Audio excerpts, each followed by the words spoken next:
Guys, yun ang ating lulutuin mamaya, guys. Yan. At talong, ginstem ko muna yung talong, tapos yung bean curd. Yan. Tapos meat. Tapos yan ang ilagay natin na sauce niya mamaya, guys. Yan, sauce niya yan. Yan.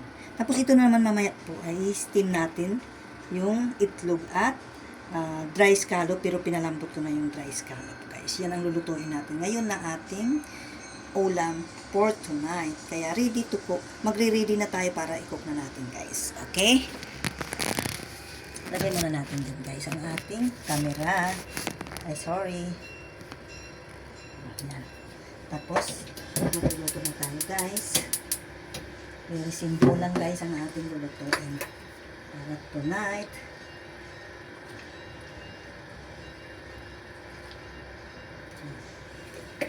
Huwag masyadong mamantika, guys. Kasi hindi maganda for health. Kaya yan. Okay. Maglagay tayo ng bawang.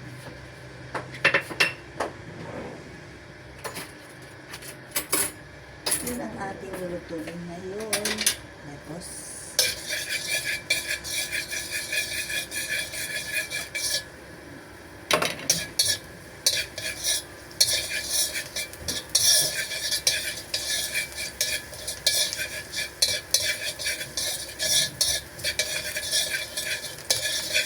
madali lang naman tulutuin, guys.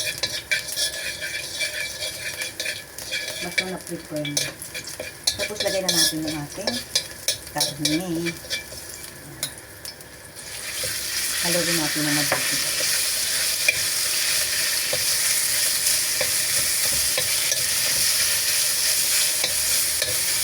Parang hindi inap yung ating mantika. Lagyan natin ng konti.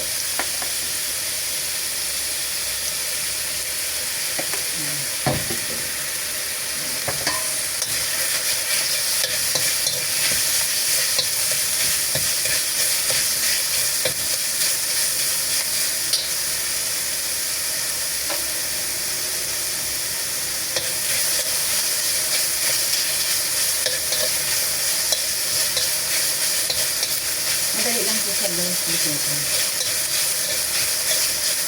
Kailangan ano talaga yung meat natin. Durugin na mabuti. Pinagtad dito ng pino para masarap siya. Walang buo-buo ba.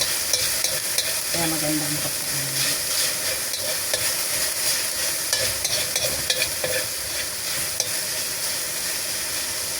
Palabasin muna natin ang bangon niya. Bago natin ilagay yung ating bean curd. Tapos, simple lang, guys. Very simple. Tapos ilagay na natin yung ating bean curd. Ayan.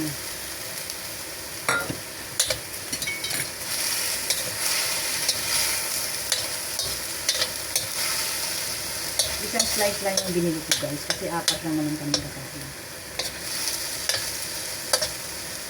Tapos, lagyan natin yung talong natin yung steam. Mas maganda kasi kapag steam.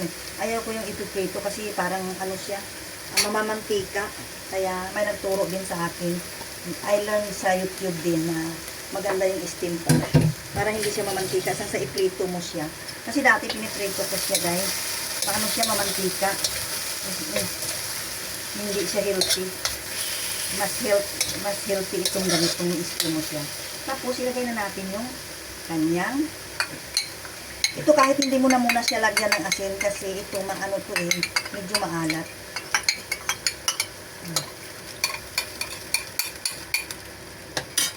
Tapos ito kasi maalat ito itong anong pang-sauce niya maalat yan.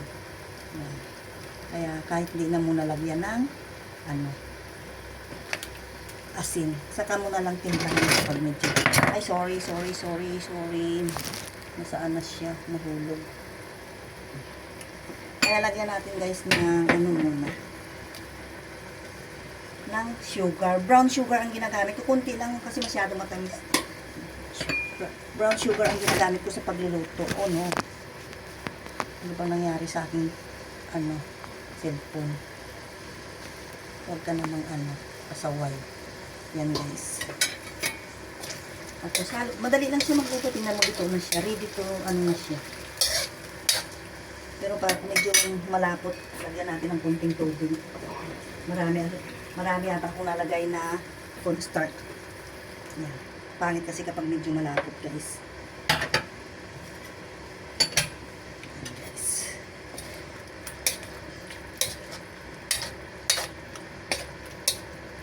Tikman muna natin kung ano siya.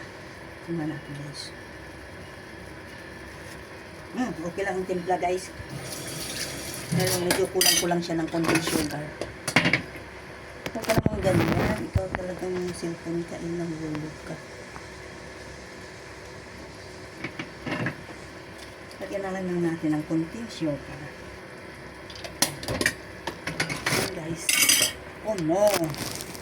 Pinibigyan mo yata ako ng ano. Ayan, guys.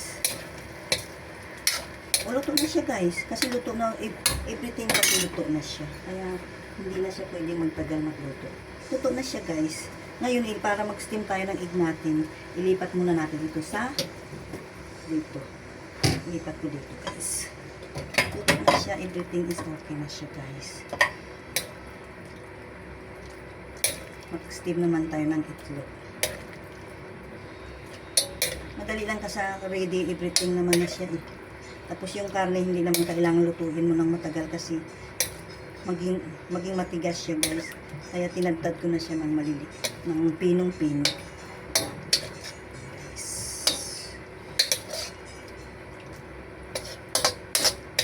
Kaya mabilis lang siya. Basta i-prepare mo na siya, everything. Madali na lang yung lutuin, guys. Ngayon magluluto tayo ng mag-steam tayo, guys, ng ating itlog. Hugasan muna natin ang ating kawali. Ang itlog madali lang naman, guys.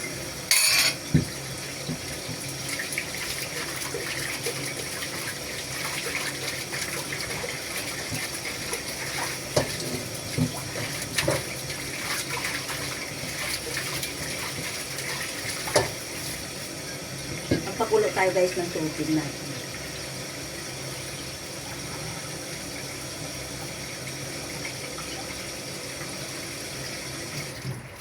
Yan, guys. Pakulo natin ang ating tubig.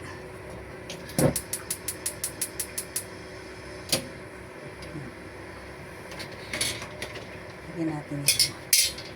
Tapos yung ating itlog, steam natin. Tapos lagyan natin dito sa ito yung ini-steaman namin, guys. Actually, kapag dito ka sa kung nagtatrabaho, alam mo naman, karamihan ng mga produkto. Very simple lang yun.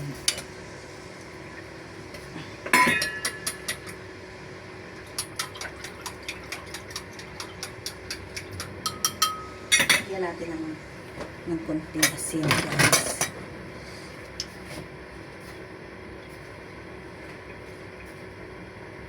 Kunti lang, huwag naman masyadong kasi itong scallop kasi medyo na siya. Takpan muna natin para kumulot, guys. I-prepare muna natin itong itlog natin. Ilagay natin yung scallop natin, guys, sa itlog na binati. Ayan.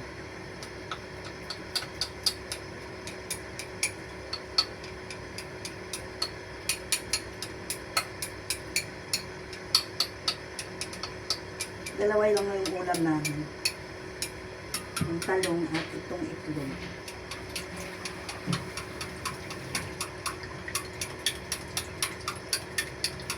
Ito 5 minutes lang, guys. Oh, wala pa nga 5 minutes. Luto na to, guys. Ang itlog madali lang naman siyang o 3 minutes lang kapag nakumulo na yung tubig, okay na siya.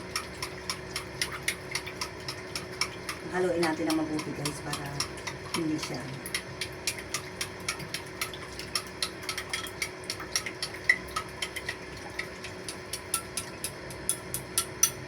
yan, guys. Tapos pwede ko naman na siya ilagay kahit di pa siya kumulo. Malapit na siyang kumulo. Lagay na natin, guys, yung itlog natin dito. Pakuluan. Ganyan, very simple lang, guys. Kaya habang hinihintay natin, guys, mag-uugas muna ako ng mga ginamit kong Tapos pagka ano mamaya yung ating talong na may tauko, lagyan natin ito sa ano topping niya, yung spring onion. Lagyan natin sa taas para maganda. Tingnan.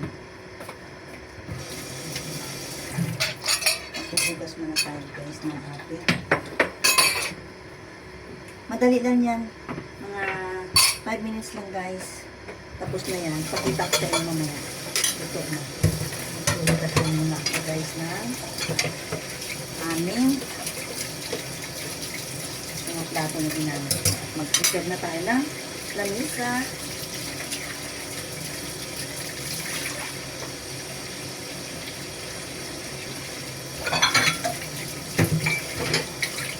Hindi ko kasi pwedeng ikot-ikutin yung aking camera eh. Kasi madulas yung aking lalagyan.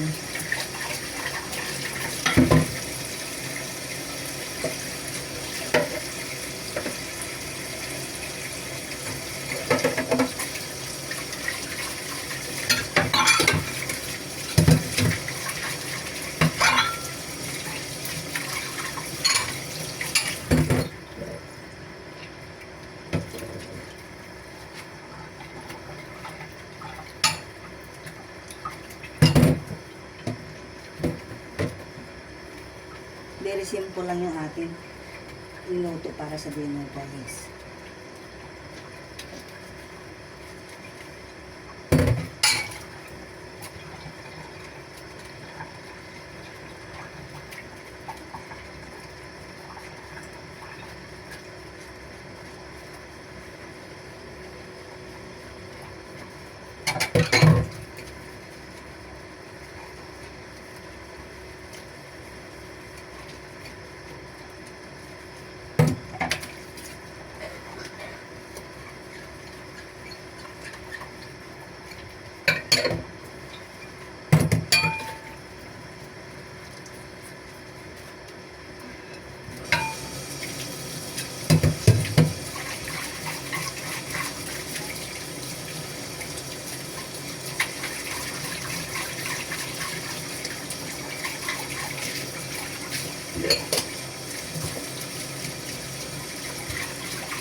Malapit na yan guys.